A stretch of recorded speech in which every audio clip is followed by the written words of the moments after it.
Good morning, YouTube. Welcome back to the channel. If you guys are new here, my name is Tyler Fikes, and today we are finally, after a long wait, going to be rekindling the fire that is working on the Duramax. We have not worked on this truck behind me in quite some time on this channel, and it is time the truck has gotten some much needed upgrades. So this is a part one of what is going to be like a 7-part series. However, it's not going to be broken out into part 1, 2, 3, 4, 5, 6, 7. It's just as I get the parts, I'm going to make a video on it. So this is the renaissance, the rebirth of the big white Duramax behind me. We are finally going to be putting some work into it yet again on the channel. If you guys are new here, we have done a ton of work to this truck. Definitely recommend checking out some previous videos. And also, if you are new here, this is a 2005 LLY Duramax crew cab, long bed, lifted Chevy Silverado 2500. Looks like a 3500 because I put some cab lights on top of it, but it's just a 2500.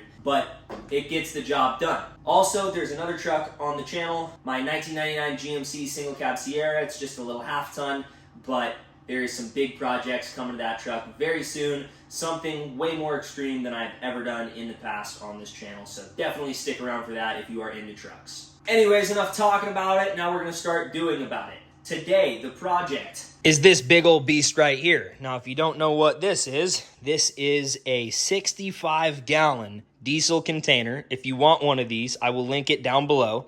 This is specifically for the crew cab long bed. They have it for the crew cab not long bed, the standard bed. And instead of a 65-gallon, it is a measly 62 gallons. So if you want one of these, link down below. I don't have any affiliation, unfortunately, but you can get the same exact product as me.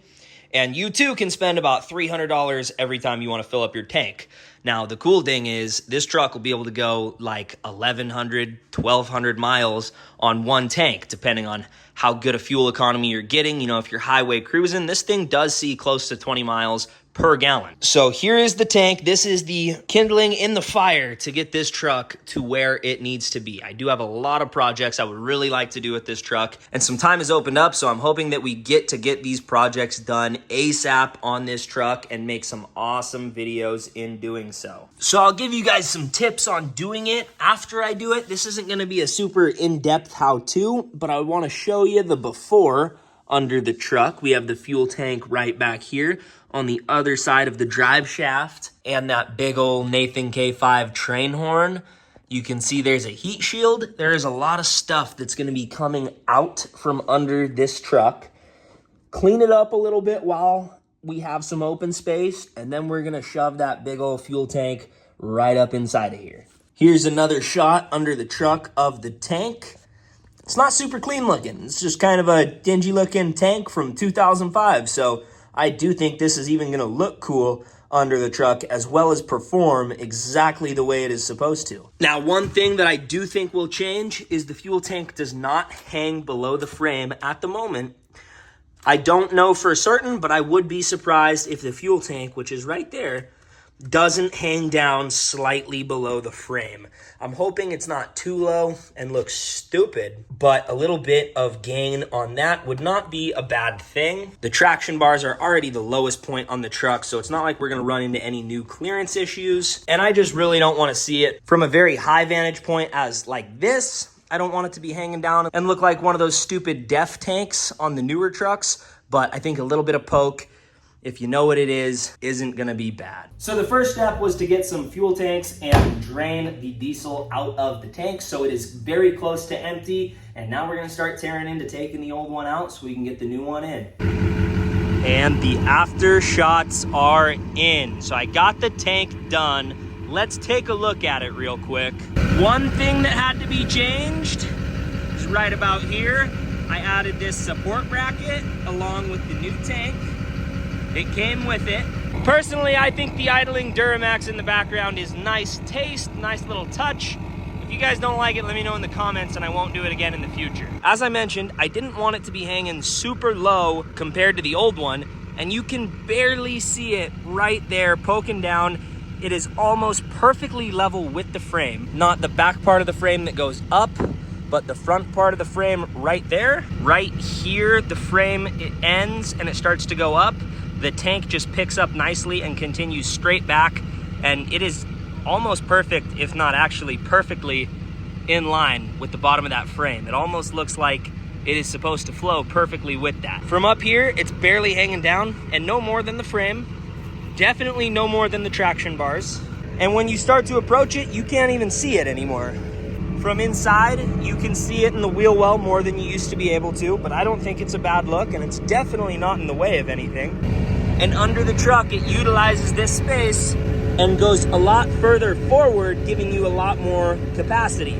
You can see it is made by SB, and again, this tank is linked down below if you guys want one for yourself. And then that right there is the support bracket that just runs across width of the frame to hold the new front section of the tank. So that is big upgrade number one for the truck. Now, to talk about it real quick, I know I kind of said I was going to go into some of the how-tos. It wasn't going to be a how-to video, but I was going to show you some tips and tricks. My biggest tip and trick is pay someone else to do it. I kind of started it in my garage and then realized I didn't have all the tools necessary, and I didn't want to get it down and then struggle with getting the new one back up. So I just called up a local shop that I've worked with a lot in the past, and he was happy to take on the project. A couple $100. He installed it for me. I did have to make one modification to the truck to fit the tank. You would not have to do this if you have a stock truck, but since I had an aftermarket exhaust and it has a 5-inch pipe, it was in the way of that cross member that holds the front of the tank. So I had to go back down to the shop where I got my exhaust done and have them just do a little reroute where that cross member runs from one side of the truck to the other. That way it could bolt up properly. Now down the road, I am going to have some custom suspension and custom fab work done to the underside of this truck, and when we do that, I do think I will be replacing that cross member. That is the one piece that I wasn't super impressed with, the way it clamps onto the frame. It doesn't seem super strong. I feel like if you hit a rock or something, it would break off pretty easily. It's not going anywhere unless you really put a good bit of force on it, so it's good for now, but it doesn't seem up to the quality of everything else on the truck or in that kit. So definitely something I think down the road I will be exchanging for something custom and better. So this was really just a quick little update video on the big white Duramax. As I said, we got a lot of projects lined up for this thing and a lot more to come on this truck. If you notice, my background is a little bit different along with my clothing, or lack of. I am out in the middle of almost nowhere camping right now, somewhere in California up in the mountains. It's a beautiful spot, about 5-6 hours away from my house, and this truck made it on half a tank. So 65 gallons, it'll get you pretty much anywhere you need to go. I think it's got about a 1,200 mile range. If you're going freeway cruising, you know, maybe if it's around town, it'll drop to like 1,000. But either way, I think it's a really cool upgrade, both for features and practicality. It looks cool and it adds a lot of usability to the truck, and there's no downside to it. You're gonna use the same amount of fuel either way. You may as well get it all at once. Buy in bulk is how I like to do it. And the increased range is just really cool to me. If you ever had to go far distances without being able to stop, or even just without gas stations along the way that have diesel, since this is a diesel truck, I think it's a pretty cool upgrade. So thank y'all for watching. Make sure to subscribe to see the future projects on this truck and my other truck that will be coming back very soon. And I'll see you guys on the next one.